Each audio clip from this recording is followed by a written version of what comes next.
Hello viewers, আমি আজ আপনাদেরকে নিয়ে এসেছি সাতছড়ি জাতীয় উদ্যানের ফার্ম বাগানে। এখান থেকে দাঁড়িয়ে আমার কবিতা গর্বমুদের রঘুনন্দন শুনুন।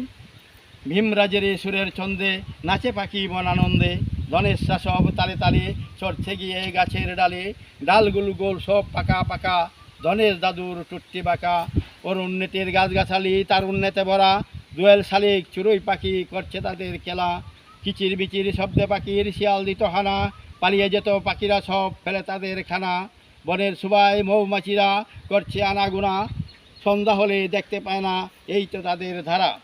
ঋতুরাজের কাঁঠাল পাখি মধ্যসুরের সুর দুলালি, উষার আকাশ দেয় যে পারি, রঘুনন্দনেই তাদের বাড়ি।